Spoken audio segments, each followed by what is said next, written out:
Welcome to Global Perspectives. My name is Kingsley Antwi-Boasiako.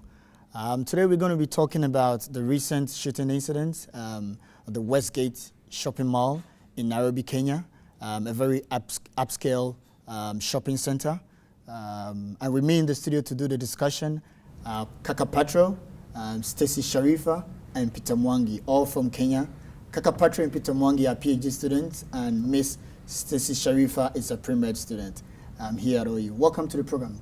Thank you. Thank you. Okay, I'm going to be starting with you, Stacy, because we usually say ladies first. Do you mind telling us Kenya as you know it? You know, tell us the state of Kenya before the shooting incident. What did you know about it? Okay, yeah. Kenya before the shooting incident, I know Kenya as a home I can always, go back to, and I believe it's a place of peace and, somewhere where somebody can go and feel comfortable walking outside or letting somebody go, let's say, to a mall. So Kenya to me is a beautiful, beautiful country. And I just, people in Kenya are so loving and so, sharing and everything. So I really love Kenya as a place. Yeah. And I was shocked to hear whatever happened on that fateful Saturday. Yeah. Talking about shocked, I'm going to come to you, Kaka.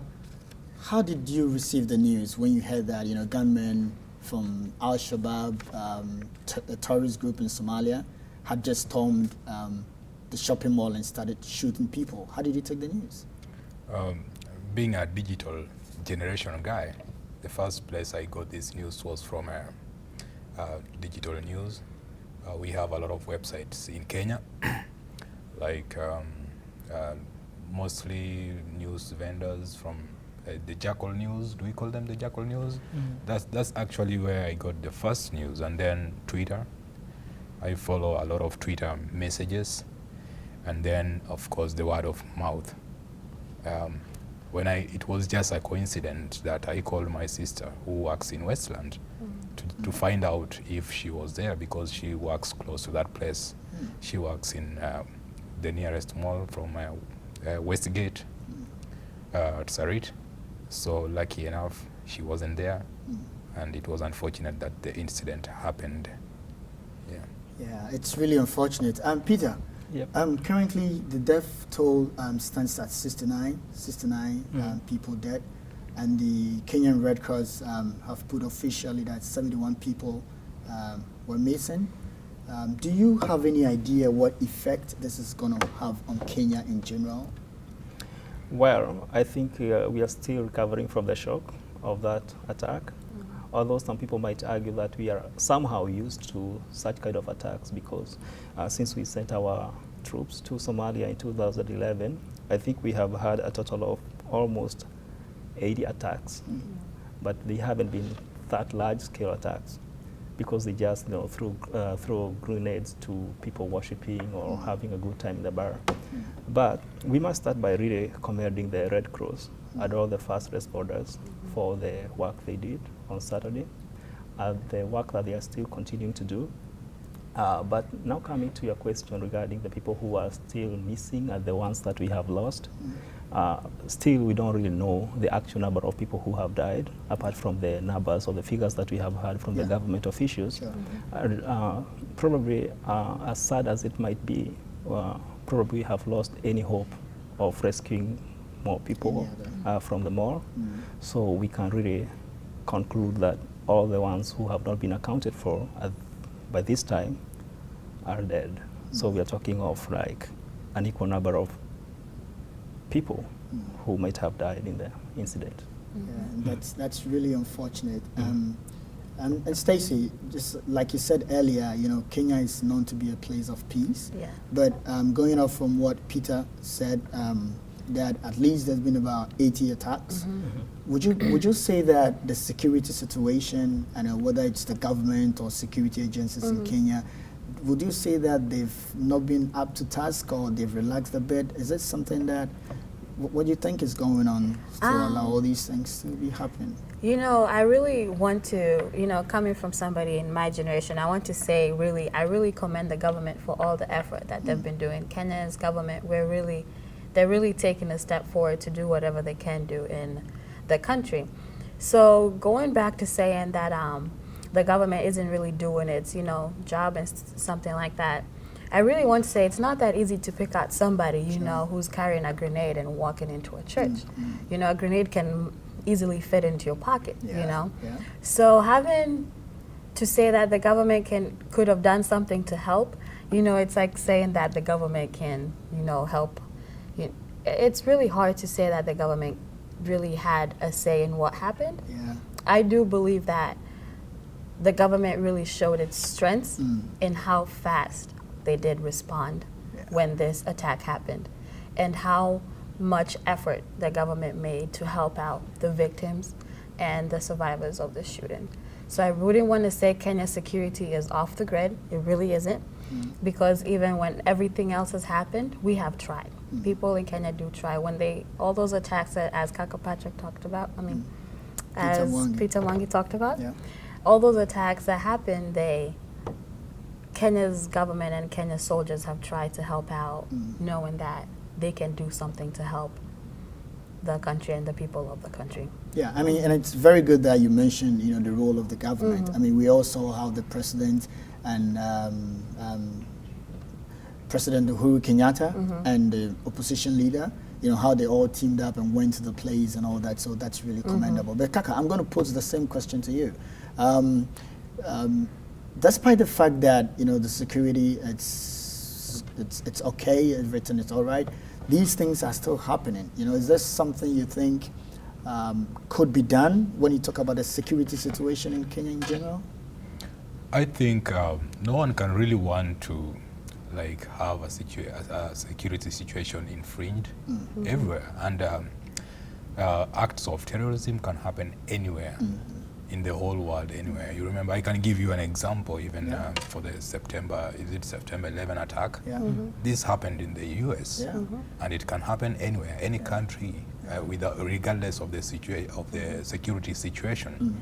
But just to reiterate what Stacey said, the security situation in Kenya is good. I believe and I have confidence that the security forces, the intelligence information in Kenya, and all other organs, including the Kenyan population as citizens, they are all up to task, and no one can really allow or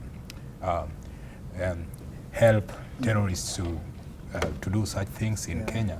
And I believe Kenyan forces are among us the best in the region, because even prior to going to Somalia, Kenyan forces was not there because they thought maybe it could be a partisan situation.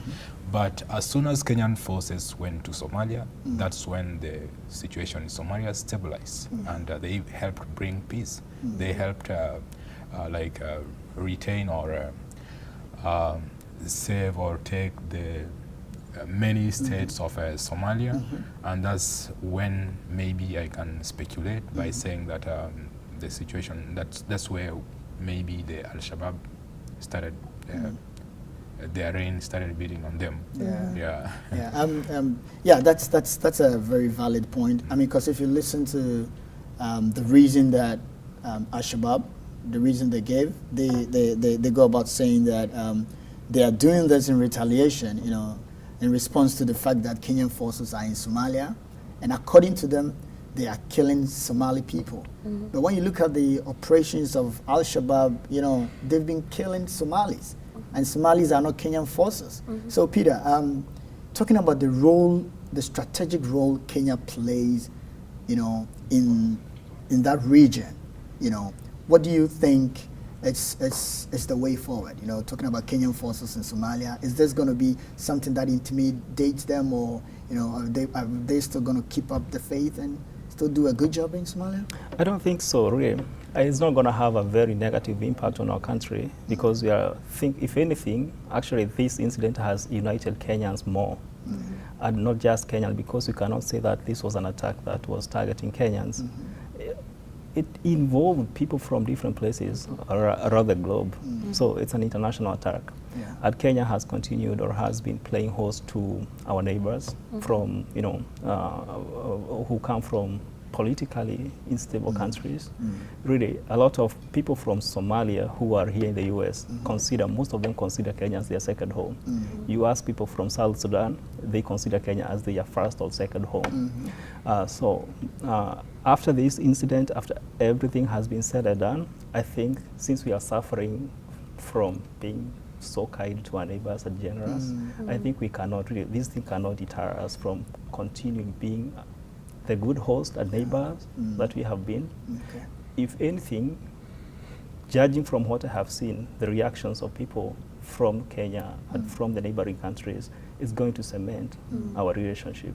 So I tend to think we are going to experience a very strong regional integration coming up from this incident. Yeah. And I mean, that sounds very refreshing. And I just wanted to mention that among we are all students here, and among the people, the victims that lost their lives was a professor from Ghana, Professor Kofi Awono. He's well known, especially when it comes to the circles of African literature.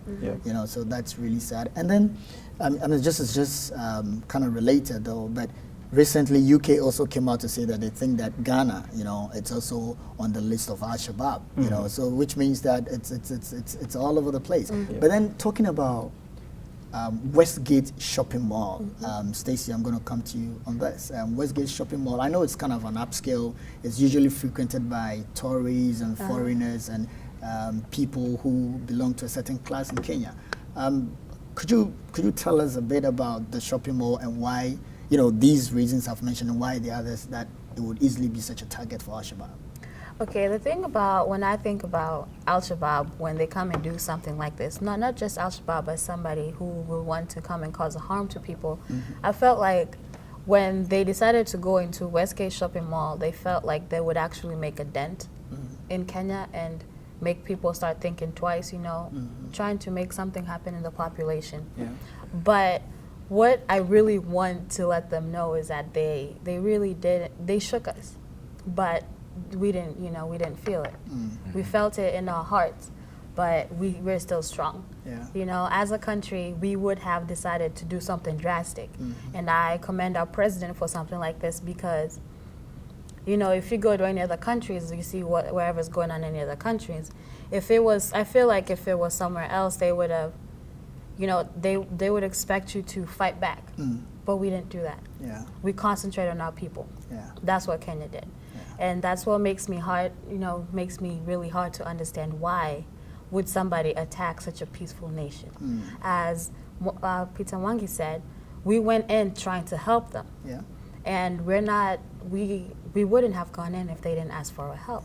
You know, and going into Westgate Mall, I'm feeling it's an act of cowardice on their part, because why go and attack people who cannot defend themselves? That's true. You know, that it makes no sense to me. It sure does not. I mean, you're talking about innocent, you know, children, you know, women, and you know, people at no provocation at all. Kaka, what do you think is the effect on the economy in general? I mean, I'm not trying to directly link it to the economy, but do you think that what has happened has, you know, the slightest or has the potential to hurt Kenya's economy in a way? Never. I'll just say never, because Kenya is still the destination. Regardless of things that happens to Kenya, it's still the destination of most people. Most people love Kenya because it has all it takes in Africa, and it's like a hub of activities. It's a place where everyone consider that it's like a leader of some kind in the region, and although the recent action happened, I don't think it has any impact. But and if I recall very, very well, our leaders they were calling to people not to give any travel advisories, because if they give travel advisories, that's when our economy might be hurt from tourism, and that's just one sector of tourism, and it's a major economic booster in Kenya. So and another thing is about businesses, especially in the shopping malls. I think most people, they're just scared that they moment, and that's very normal for a human reaction. When something happens in a when something happens in a shopping mall, a big shopping mall, you will think twice before going to any other shopping mall, and that's like that's the ripple effect of the attack. But I think with time, Kenyans are very strong, and they will still continue with their life regardless of anything. And as the president said, you remember, the philosophy of cowards is attacking innocent people who deserve to live, and that's exactly what happened. And Kenyans are courageous more than ever before. I mean, and talking about the president's speech, I think it was awesome. It was wonderful. Amazing. Peter, I'm going to give you the chance to speak to the people of Kenya. You know, right at the aftermath of such an event, if you had the opportunity to be addressing the Kenyan people, your own people, your brothers and sisters, your moms, your dad, what would be your words to them after such an unfortunate event?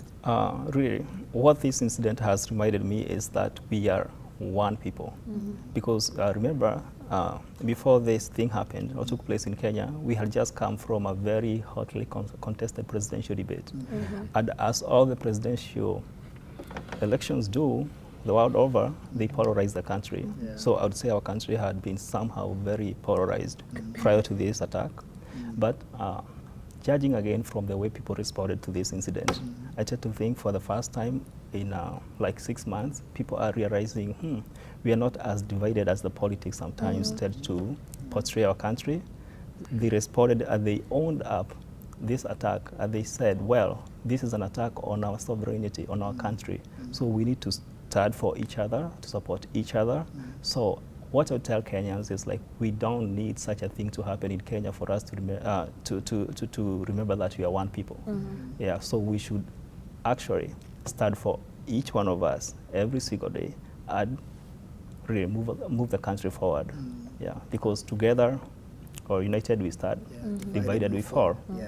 That's a very good one. And I must say that the OU community, when you come to Ohio University, we have a decent population of African students. Right? We happen to have, I would say proudly, one of the vibrant African Students Union around, and when this happened, we held a vigil, you know, in memory of those who had lost their lives.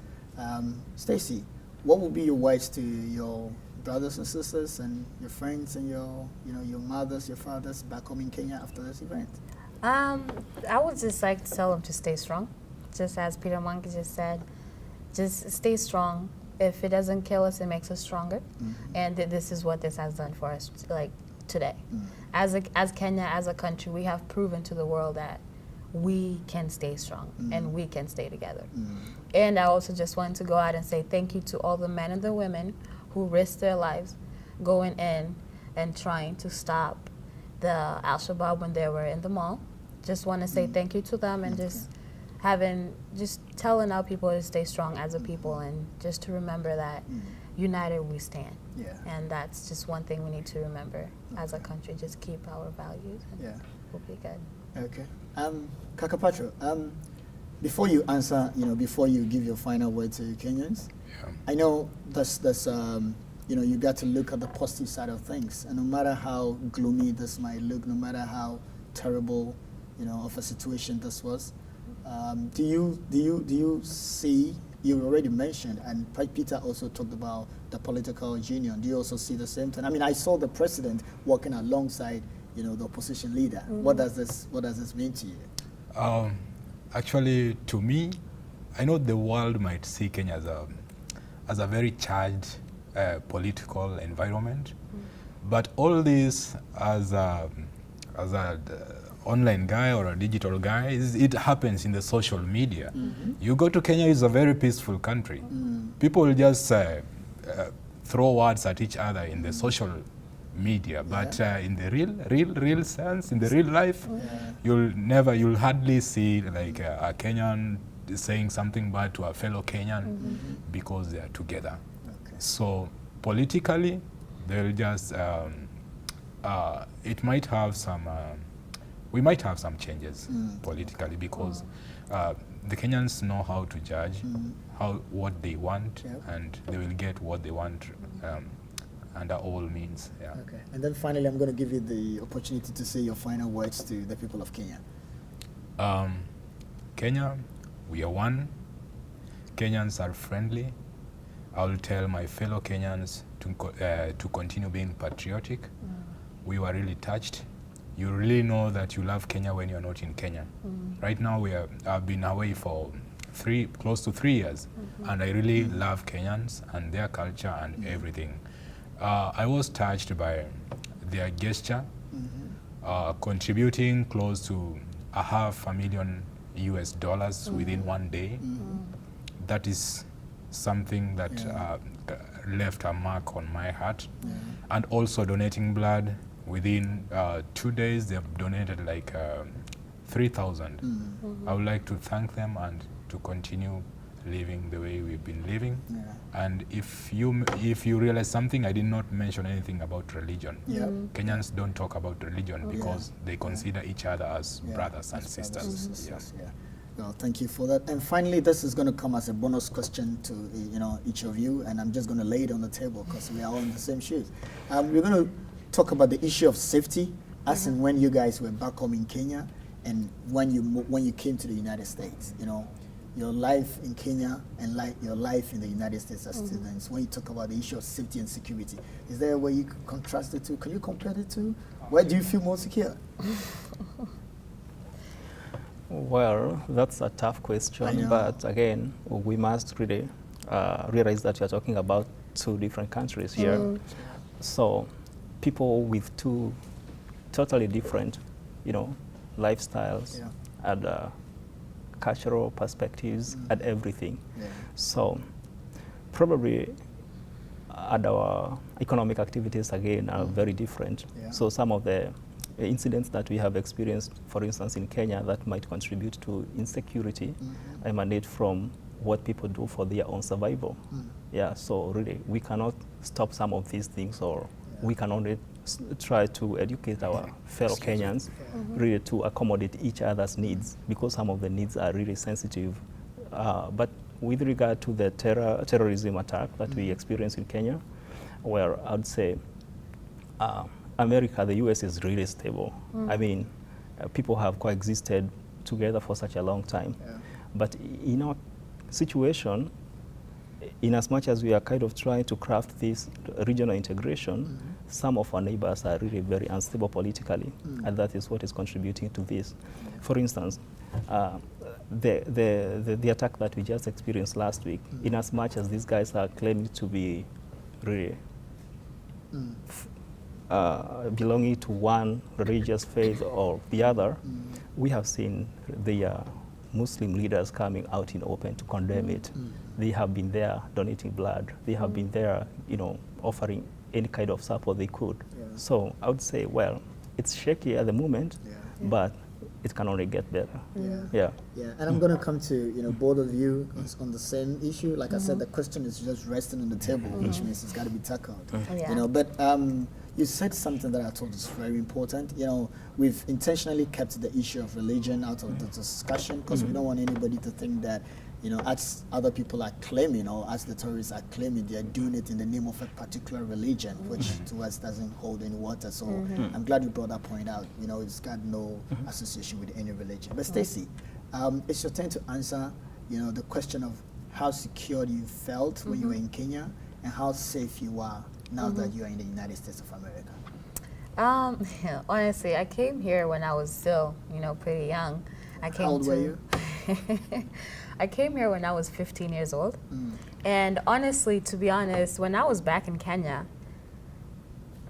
my grandmother would let me go anywhere and come back at any time, And coming here, my parents are like, no, you have to come back at this time and do this. So I would say my security back in Kenya was really good. From going back in Kenya, as they say, you're raised as a community. The whole community raises you back in Kenya. When they see me out there doing something good, they bring me back to my house.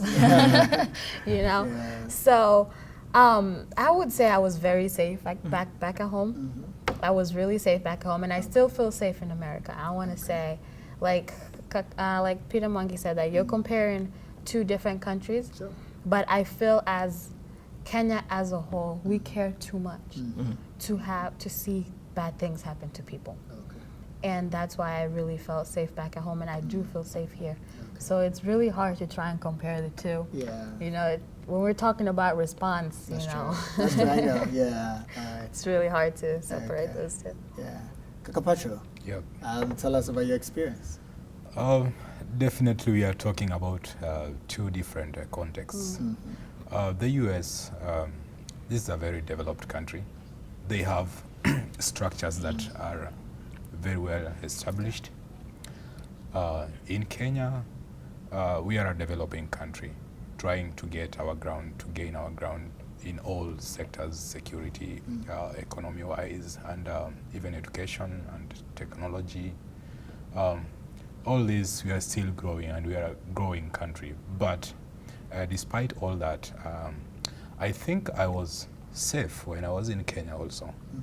Just the same way I'm here, because if we say that I wasn't safe, then that's where I came from. For more than 20 years, I've been safe. So that means I live in a very, very safe environment.